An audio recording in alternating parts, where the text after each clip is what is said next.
The household income from 1970 to now has gone up, not just because people's wages have gone up, but because now there's more incomes in one household. Now, if we fast forward to what it's going to be like 30 or 50 years from now, it is going to go down the same trajectory as long as we continue to see inflation, which means people will need more income in order to be able to survive. How are you going to be able to do that?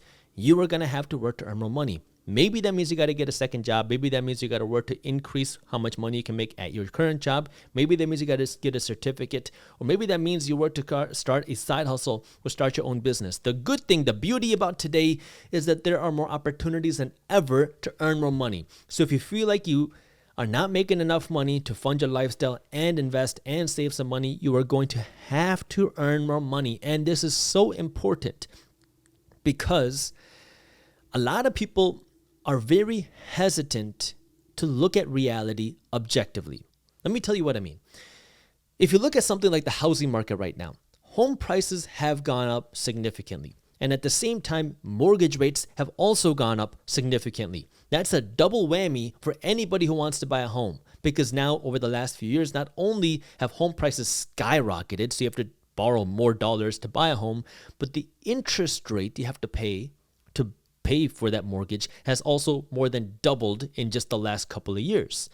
And so now if you want to buy a home today versus say 2 years ago, it's going to cost you way more money. Now, why are interest rates rising so fast? Well, this is because partially the Federal Reserve Bank, our central bank here in the United States, is raising interest rates aggressively to bring inflation down. Again, they don't want to see deflation. They don't want to see negative inflation. They want to cool inflation down, meaning they want the prices of things to rise at a more moderate pace that doesn't really affect people in a way that's very visible. But that means that there's going to be pain with the higher interest rates. One of that pain is you got to pay more money to borrow money. So now, if you want to go out and buy a home, now you're looking at much higher mortgage rates. Well, if you are a banker, if you are a mortgage lender, that's kind of not so good news, seeing these higher interest rates because, well, supply and demand. People want to buy things more when it's cheaper, right? When mortgage rates are cheaper, naturally you have more demand for a mortgage. More people are going to want to buy a home when you can get that mortgage for 3% than when you have to pay 8% for that same mortgage. And so this is where mortgage bankers are starting to feel a little bit of a pinch because you just have less demand for refinancing. You have less demand for mortgages today because mortgage rates have gone up so much. And so naturally, that's going to create some concern. Well, what's going to happen to the mortgage market? Are interest rates going to keep going up? What's going to happen to my mortgage business? What's going to happen to my mortgage income? As a banker, naturally, you're going to be worried about these things. Well, that's where you then have associations like the Mortgage Banker Association, which is a big organization that helps tell mortgage bankers what's going on and what to prepare for. And what the Mortgage Bankers Association has said essentially is that don't worry about what's going on in the mortgage market because mortgage rates are going to fall. The Mortgage Bankers Association put out a statement where they said that mortgage rates are going to fall to 5.2% by the end of 2023. And the reasoning why mortgage rates are going to fall to 5.2% for a 30-year fixed rate mortgage by the end of 2023 is because, well, mortgage rates are too high and it's pulling people away from wanting to buy a home. Now, that's kind of a interesting logic because, well, the reason why the Fed is having to raise interest rates is because inflation is so high. Now, when we measure inflation, what are we looking at? We're looking at the prices of things. And what is one of the factors that contributed to the high inflation? Well, home prices rising so fast. Why did home prices rise so fast? Well, people wanted to take advantage of the low interest rates. So the low mortgage rates caused people to buy homes, which caused bidding wars for homes, which caused the prices of homes to rise so significantly. So if that low interest rates caused the high inflation, why would the Fed want to cut interest rates and cut mortgage rates to make buying a home more affordable when they're trying to bring inflation down? Because if the Fed were to cut mortgage rates tomorrow, if they fell down to 5%, what's going to happen? You bet that there's going to be a flood of new buyers into the market. If new buyers are flooding into the market, well, then you're going to see more bidding wars. If there's more bidding wars, home prices are going to go back up. If home prices start shooting back up, that means higher inflation. that means the Fed would be shooting themselves in the foot. So you have the Mortgage Bankers Association reassuring their bankers, saying, don't worry about the mortgage market, don't worry about the slowing demand in the mortgages, because mortgage rates are going to fall by the end of 2023.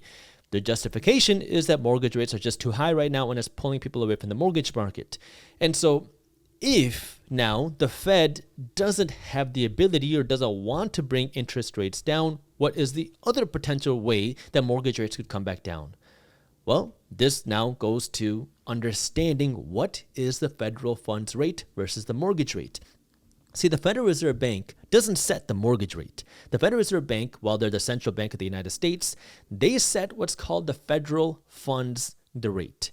The federal funds rate is the interest rate that banks pay to borrow and lend money to one another. So you could think of it like the wholesale interest rate that banks have to pay, and then banks will jack up the interest rate and then sell it to you at the retail rate.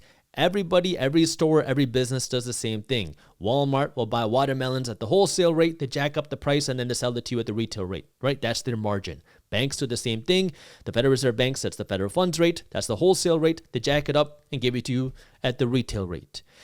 Well, if we look historically at the federal funds rate versus the mortgage rate chart, and you can look here, this is the historical chart from the Federal Reserve Bank website, and we're looking back as far as the data will tell us.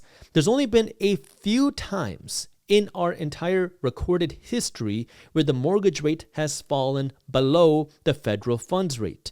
And these were extreme circumstances when we had significant recessions and different subsidies by the government where the mortgage rate fell below the federal funds rate. Now, if we go to where we are today, mortgage rates are between 7 and 8% in that range, but the federal funds rate is now past 5%, which means if the Mortgage Bankers Association is claiming that mortgage rates are going to come back down to 5.2%, that would mean that mortgage rates would have to fall below the federal funds rate.